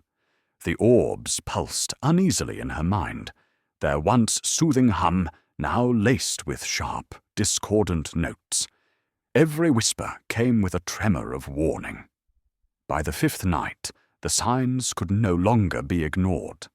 The flowers in her garden, the ones that glowed like jewels, closed tight as the sun set, their luminescence fading as if hiding from something. The vines along her porch shuddered at dusk, curling in on themselves like frightened animals. Even the strange, silver-threaded trees that had sprung up around her home seemed to lean away from the horizon. Laura stood barefoot in the yard, a shawl wrapped around her shoulders, staring into the darkness beyond the last glowing tree. The air was thick, heavy. She could feel it pressing against her skin, the dark presence, close enough now to taste. Jasper stood beside her, tail low, fur bristling faintly. "It's here," he said, voice quiet but edged like a blade. Laura swallowed. "What is it?" He didn't look at her, his golden eyes fixed on the darkness. Not an orb, not a thread. Something that slept in the knot. Something that woke when I cut it loose. The words made her stomach clench. Something that didn't want to wake. The shadow moved. It wasn't a figure. Not yet. More like a smear, darker than the night, swallowing what little moonlight there was. The grass withered where it touched the ground, the blue glow of the orbs dimming in its presence. The whispers in Laura's head stuttered and broke, the choir of voices silenced by fur. Then the shape spoke. Not in words, at least not at first. It was a sound, a low resonance that shook the trees, a growl of earth and wind and something older. Laura staggered back, clutching her head. Her knees buckled. Jasper leapt in front of her, his fur blazing gold, a snarl curling from his throat. "Stay behind me," he hissed, his voice layered, more animal than human. The shadow coalesced, pulling itself upright into something vaguely humanoid, but shifting, never holding one form for more than a heartbeat. 2 eyes burned in its face, but they were wrong. Voids ringed with flickers of pale fire. A voice came then, scraping into Laura's mind like claws across stone. "You bound them. You tied what should not be tied." Laura staggered to her feet, heart hammering. "Who are you?" she demanded, though her voice cracked. The shadow tilted its head, the fire in its eyes flaring. "I am what was left behind, what was buried in the knot to rot. You woke the threads, and now you woke me." The orbs inside Laura's mind stirred, frightened, their hum fractured into dissonant, panicked tones.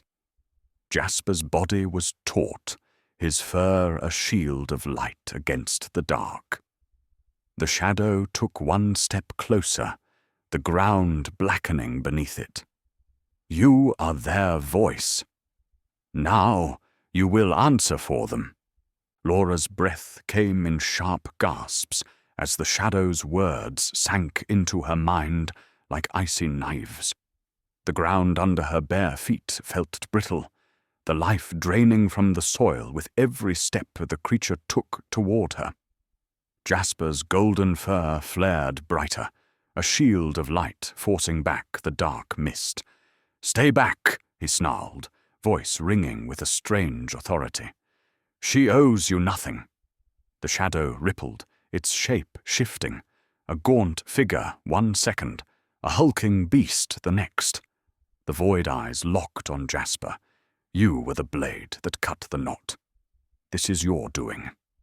Jasper stepped forward, the earth beneath his paws glowing faintly gold with each movement.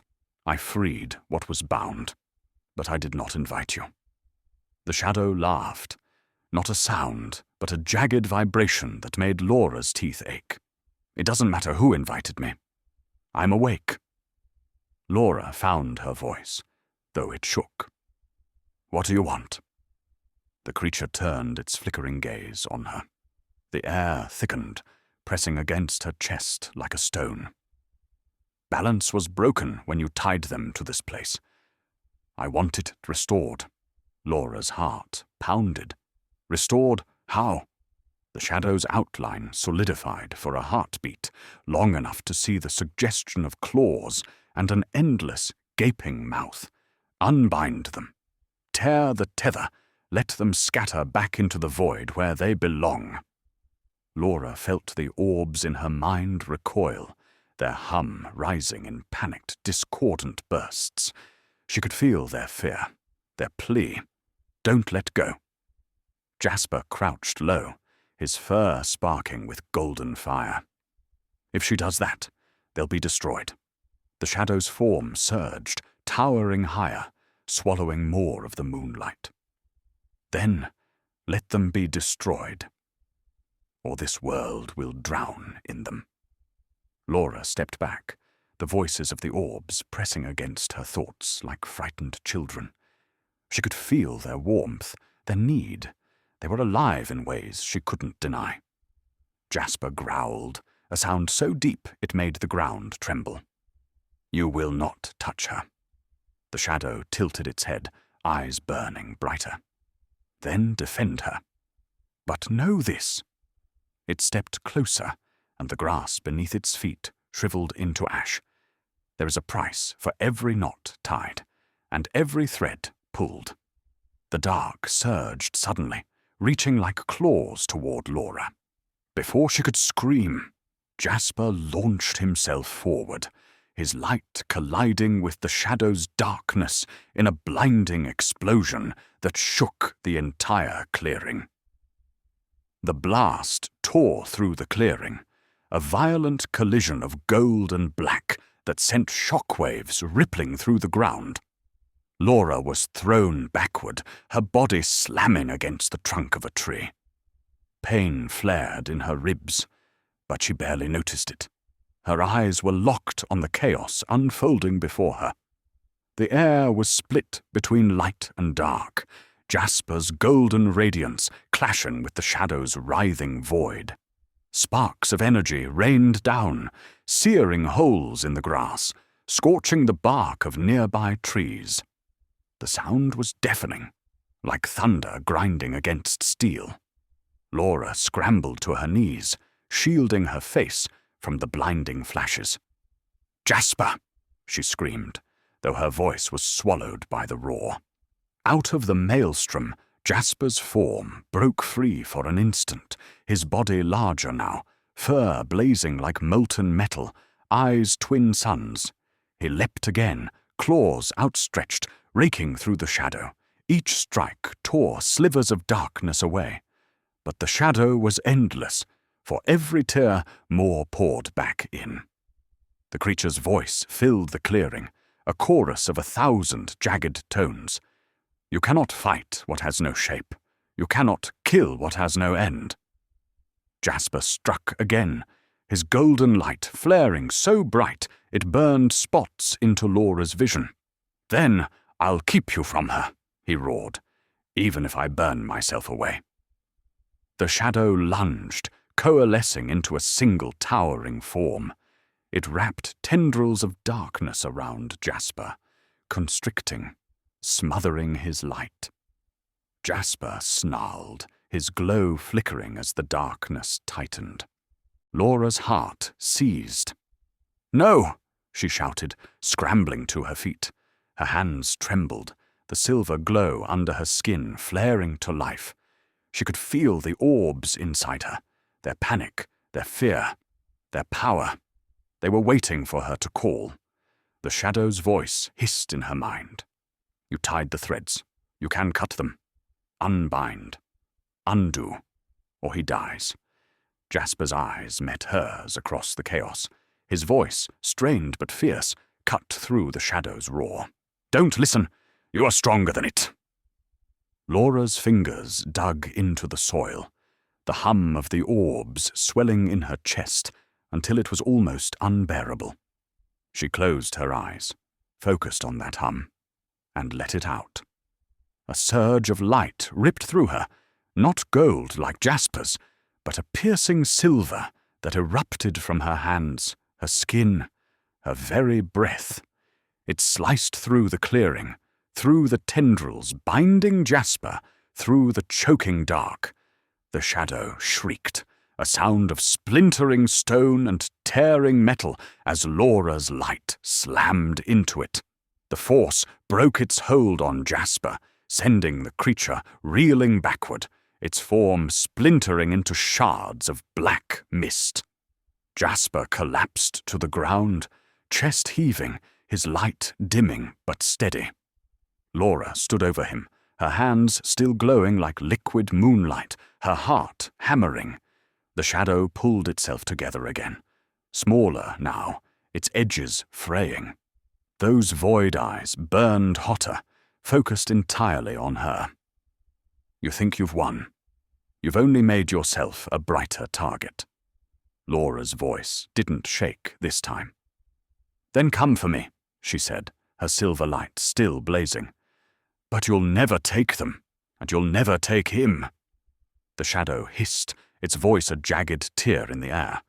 "Brave words, but words will not save you." It surged forward, its shifting body becoming a spear of black fog, faster than thought. Laura didn't flinch.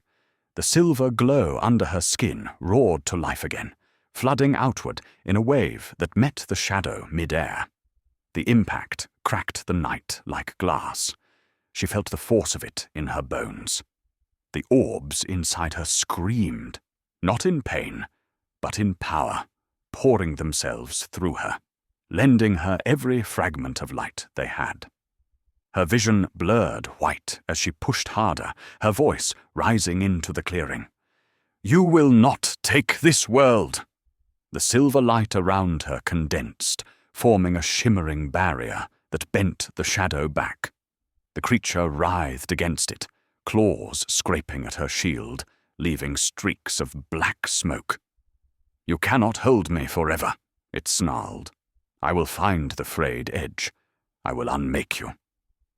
Jasper dragged himself to his feet, his golden fur blazing once more. But dimmer, he was weakened, his breaths ragged. He stood beside Laura, his voice low but unwavering. "She won't hold you forever. We will end you." The shadow lashed out again, tendrils snapping toward them like whips. Laura raised her hands, silver light arcing from her fingertips, slicing through the dark strands. Each strike burned away more of the creature, its shape collapsing into something thin and ragged. The orb's voices rose in her mind, a chorus that surged and steadied her. Push, push, push. Laura planted her feet, feeling the earth vibrate beneath her.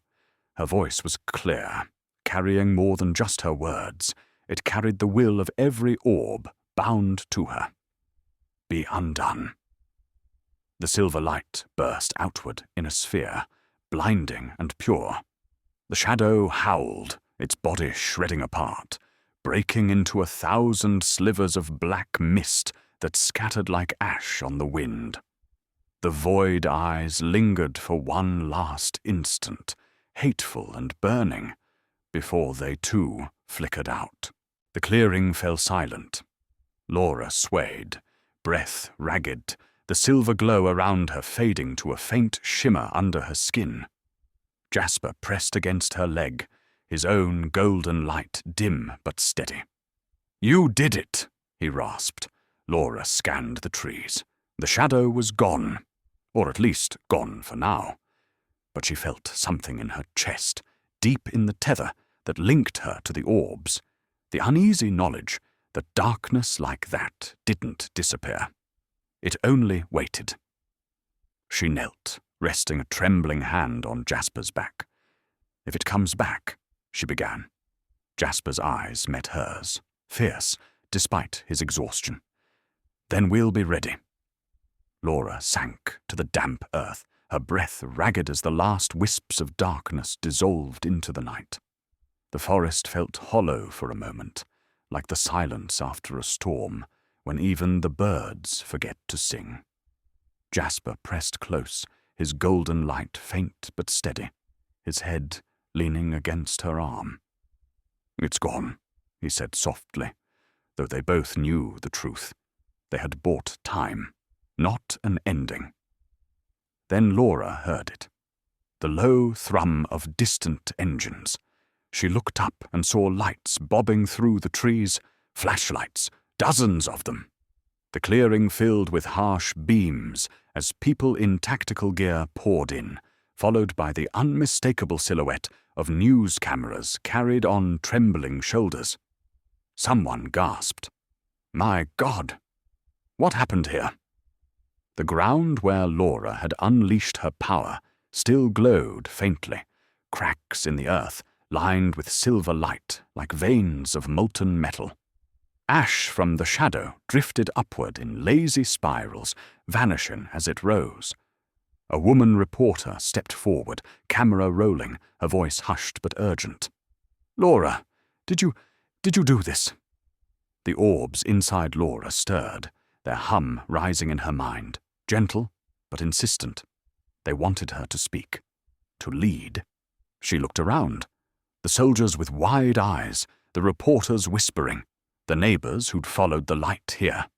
All of them were watching her, trembling between fear and wonder. Jasper stood taller beside her, his fur faintly shimmering, a silent guardian. "They will ask you," he murmured, "what you are.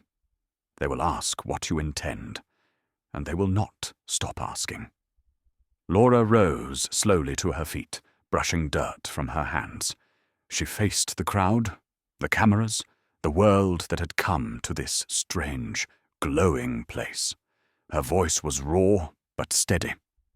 "Something dark came here tonight, and something brighter answered it. None of us can pretend the world is the same anymore.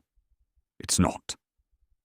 The silver glow beneath her skin flickered softly, visible in the camera's lenses.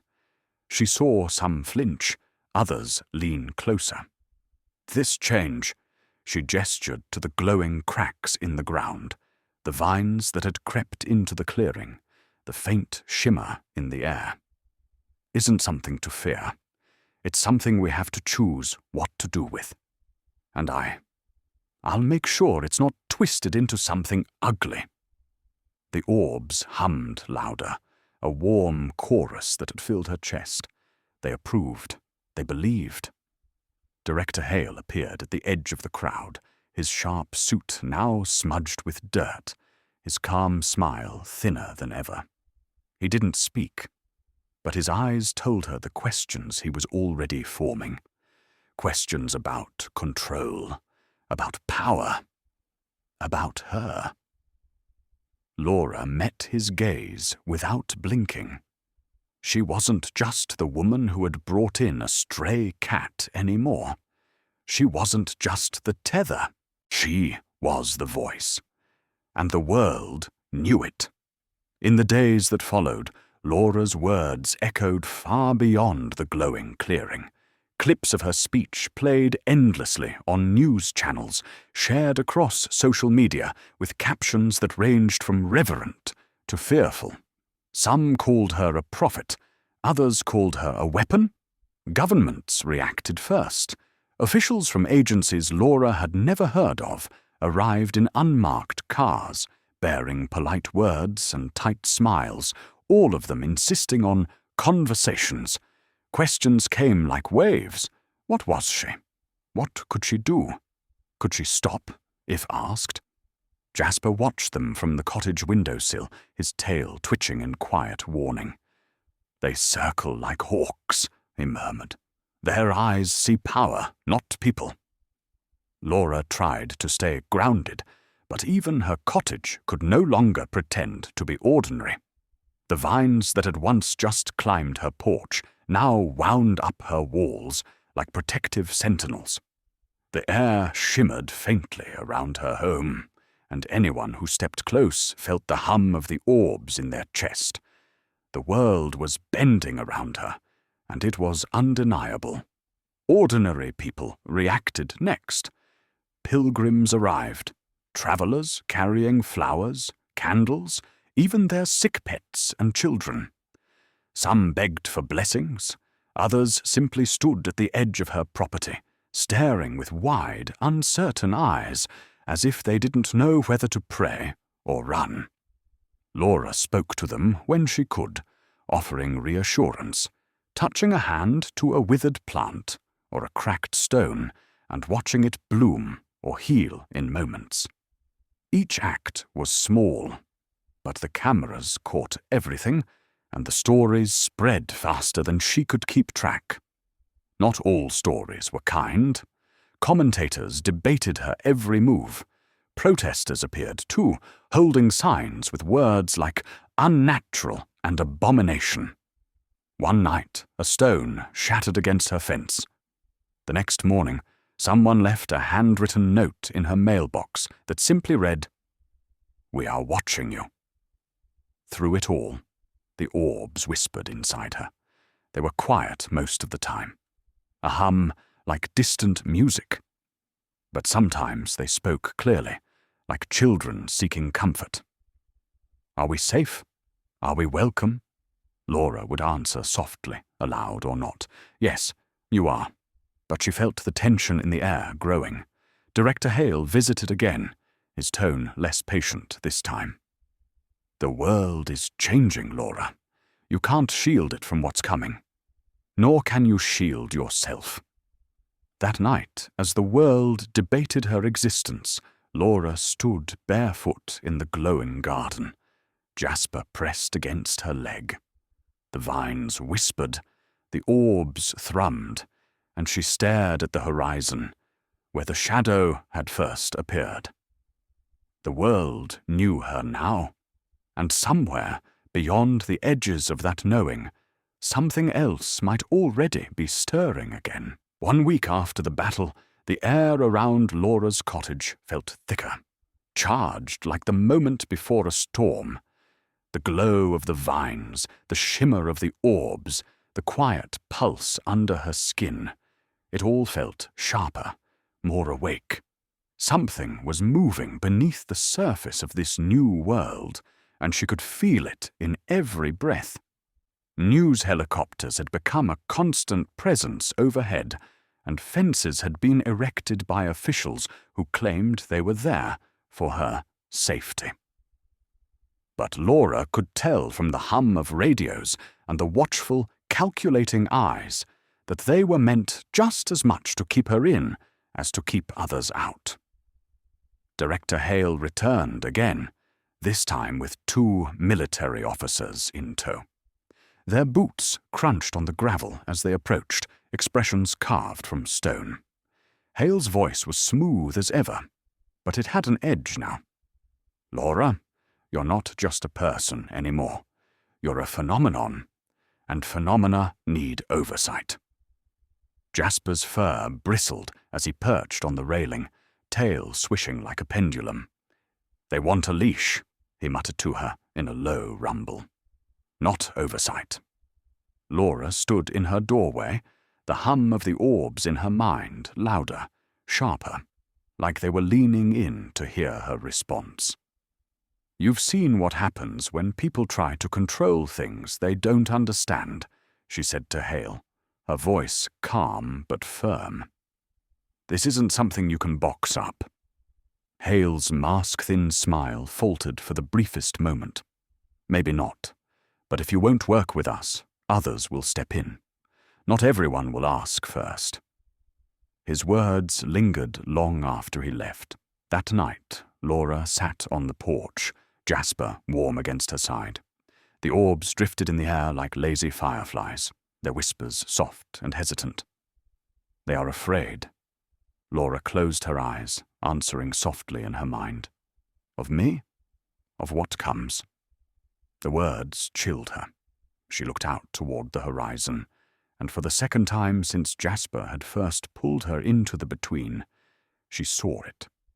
The subtle wrongness at the edge of the world. Not the shadow she had fought before, but something more complex, more cunning. Shapes shifting in the dark sky, just faint enough to question if they were really there. Jasper's ears flicked, golden eyes narrowing. "I see it too." The orbs pulsed in her chest, their hum becoming a steady chant. Something stirs. Something old. Laura's hands tightened around the railing. "Another shadow," she whispered. Jasper shook his head slowly. "Not just shadow. Something bigger. Something that's been waiting for a very long time." The wind shifted, carrying the faintest sound. A distant, resonant voice that wasn't quite a voice, whispering across the night. And for the first time, Laura realized what she had woken might not be something she could lead. It might be something she would have to survive. The night after that revelation, the world felt wrong. The air was too still, the crickets too quiet, the moon smothered by low, restless clouds. Laura barely slept, lying awake with the faint hum of the orbs in her mind, growing tighter, more agitated. She rose just before dawn, stepping onto the porch. The vines curled protectively around her ankles as she walked to the yard, her breath fogging in the strange chill. Jasper padded silently beside her, fur raised, golden eyes sharp. "Do you feel it?" she whispered. "I feel them," Jasper said, his voice low and wary. "And I feel what's pushing against them." The horizon looked bruised, the first hint of sunrise blotted out by a strange, shifting darkness. It wasn't just a shadow, Laura realized with a shiver. It was movement. Shapes. Towers of something vast and indistinct, flickering in and out of sight like a mirage. The orbs in her chest pulsed violently, their whispers rising into a single strained cry. "It wakes! It wakes! It wakes!" Suddenly, the ground trembled beneath her feet. A sharp crack rang out as one of the glowing trees in her yard split clean down the middle, its silver-threaded sap spilling like liquid light. The air shimmered, and then tore. A rift opened in the clearing, not like the fragile tear the soldiers once stepped through. This was wider, deeper, its edges jagged and raw, leaking a darkness so heavy it made the grass shrivel and the air sour. From inside, a sound rolled out, low, deep, and endless, like the echo of something enormous shifting in its sleep. Jasper stepped in front of Laura, his fur blazing gold in defiance. "Stay back," he hissed, tail lashing. Laura's pulse thundered as a shape began to form in the rift. Not the smoky smear of the shadow she had faced before. This was solid. Enormous limbs, a spine that arched too high, and a head that seemed to stretch the air around it. The very ground bent beneath the weight of it. The voice came again, but this time it wasn't just in her head. It rattled the earth. You cut the knot. You pulled the threads. You bound the light. Laura's knees weakened, but she forced herself to stand. "Who are you?" she demanded, though her voice quivered. The thing in the rift shifted, and two eyes the size of windows opened, cold, endless, and ancient. "I am what tied the knot. I am what buried the darkness. And you woke it." The orbs inside Laura pulsed in panic, their light flickering wildly, their whispers breaking into chaotic fragments, too big, too old, too strong. Jasper's voice was a growl, low and fierce. "Laura, this isn't like before. This isn't something we can push back." The towering shape bent closer, its eyes burning through the clearing.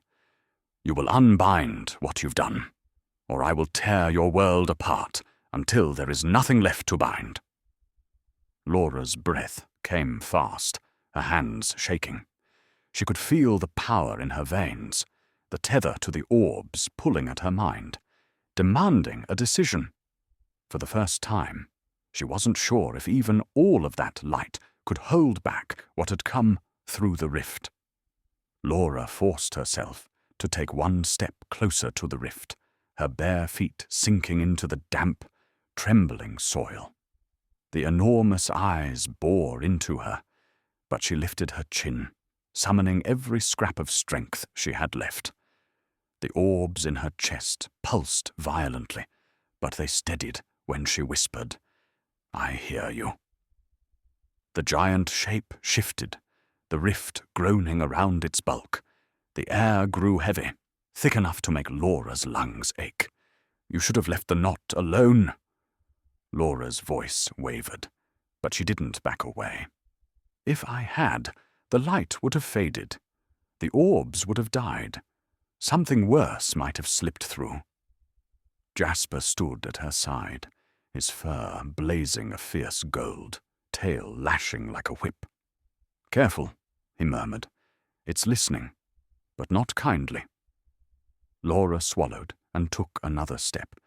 The silver glow beneath her skin shimmered faintly, the tether to the orbs humming in her blood. You tied that knot. You buried all of this. Why? What were you trying to stop? The creature tilted its massive head, its eyes like a black sun's rimmed in fire. The threads are not meant to live here. The light you bound was never meant to root in this soil. It will twist everything. Laura's heart thudded painfully. Then, teach me. Show me how to keep it from twisting. Don't just demand I destroy what I've made. The thing loomed closer, its vast shadow covering her completely. For a moment, Laura thought it might strike.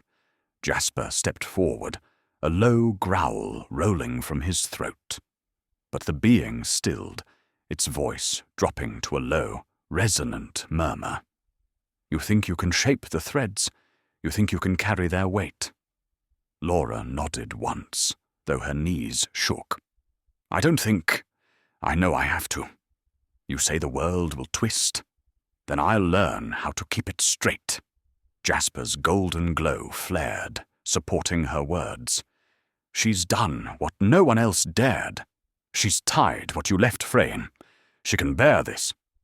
The rift's edges crackled, the darkness inside it rippling like storm clouds. The creature's eyes narrowed. Then prove it. Hold the light when I test it. If you fail, your world burns. Laura felt the orbs surge in her chest, their hum swelling into a single sharp note. Fear and resolve braided together. She stepped forward until the heat of the rift prickled her skin. Test me, she said, voice steady now. But understand this. I will not unbind what I've done. I will not abandon them. The giant figure stared down at her for a long, silent moment. Then, with a rumble that shook the ground, one colossal hand reached through the rift, an avalanche of darkness and fire, and touched her outstretched palm. The instant the creature's colossal hand touched her palm, Laura felt the world fall away. A surge of energy, cold and searing all at once, ripped through her arm, coursing into her veins like molten metal.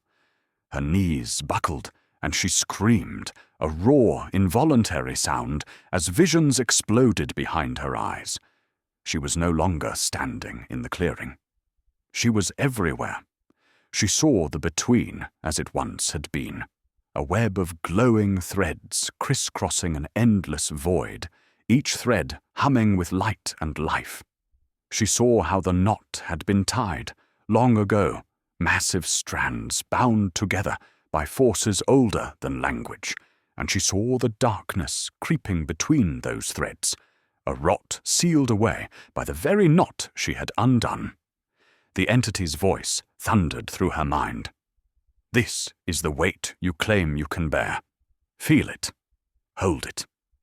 The threads wrapped around her, luminous and heavy, their brilliance almost blinding. They pressed into her, each one a burden, each one a whisper. Protect me. Don't drop me.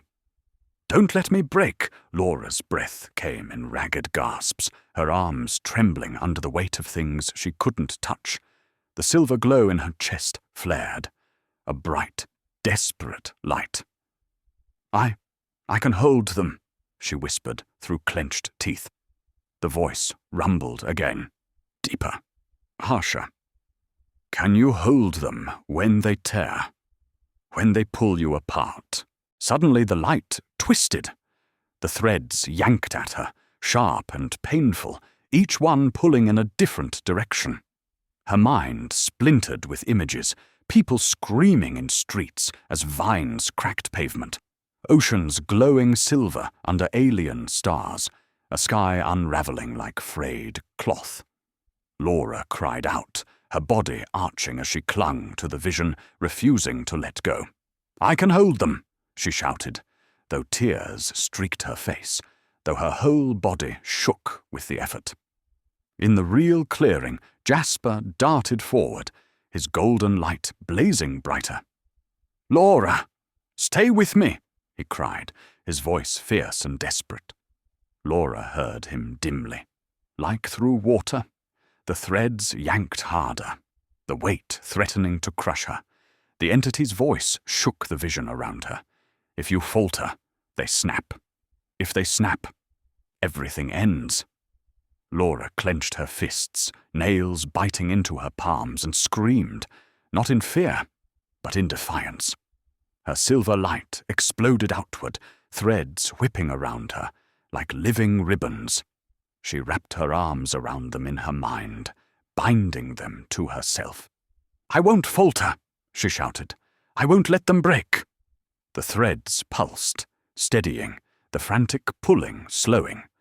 One by one their whispers quieted, not gone, but soothed. The visions began to clear, the unbearable brightness softening.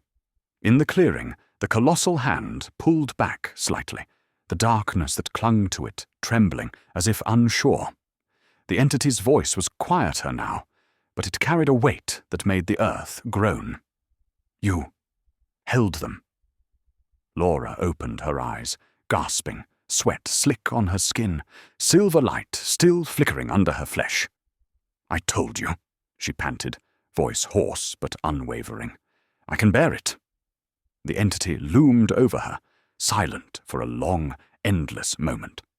Then its massive head dipped, just slightly. Then you will bear it. But understand, Tether, from this moment, you are not just holding them. You are holding me. The weight of those last words settled on Laura like a leaden shroud. She could feel it immediately. A new presence, deeper and heavier than the orbs, winding into the threads already bound to her. It wasn't just the hum of countless voices now. It was a single, immense heartbeat thudding in her chest, slow and earth-shaking. Jasper stepped forward, hackles still raised, his golden glow dimming to a wary ember. Laura, he said, voice taut. What did it do to you? Laura staggered, clutching her ribs. The silver light under her skin flickered erratically, streaks of shadow threading through it like veins of ink in water. She looked at her trembling hands. I feel it. All of it. It's inside me now. The colossal figure loomed over her, the rift crackling with power. You wished to carry the threads. Now you carry what tied them, what buried the dark, what watched for eons. The earth groaned beneath its words, roots wrenching free of the soil, vines shivering in waves of fear. The orbs inside her pulsed frantically, their voices suddenly uncertain. Are we safe? Are we safe? Laura's jaw tightened. She stood taller, though her knees wobbled. You made me your tether. Fine, but if you live in me now, you'll feel what I feel. You'll see what I see, and you'll understand. She placed a shaking hand over her heart. I won't let you crush this world. A long silence.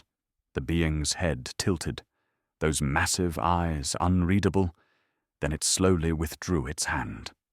The rift shuddered like a wound trying to close, its edges bleeding darkness. Jasper leapt to Laura's side, pressing against her leg, his golden light wrapping around her like a shield. You shouldn't have touched her, he growled, voice low but sharp. She's stronger than you know. The entity's voice rumbled like distant thunder. She must be. The test has only begun. The rift collapsed inward, sealing with a sound like stone grinding on stone, leaving behind only the trembling earth and the echo of those massive words. Laura stood in the clearing, chest heaving, silver and shadow light flickering under her skin like a storm cloud trying to hold in lightning. The orbs hummed softly inside her, subdued, unsure. She touched her chest again, feeling the weight of the new presence coiled in her heart. Jasper tilted his head, eyes steady and unblinking. Laura, You're not just their voice anymore. You're something else now. Something new. Laura stared at her glowing, trembling hands, the edges of her fingers faintly ringed in shadow. I don't even know what that means. Jasper's tail lashed once, his golden light brightening protectively. Then we'll find out. But we have to move carefully now. Because, whatever you've become... He glanced toward the horizon, where the world seemed to watch her. The whole earth is going to feel it. The weight of those last words settled on Laura like a leaden shroud. She could feel it immediately.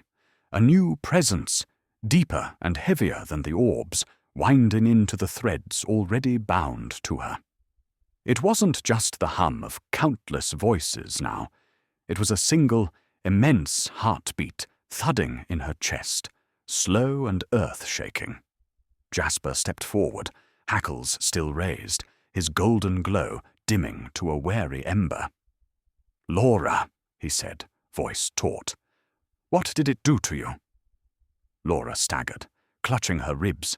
The silver light under her skin flickered erratically, streaks of shadow threading through it like veins of ink in water.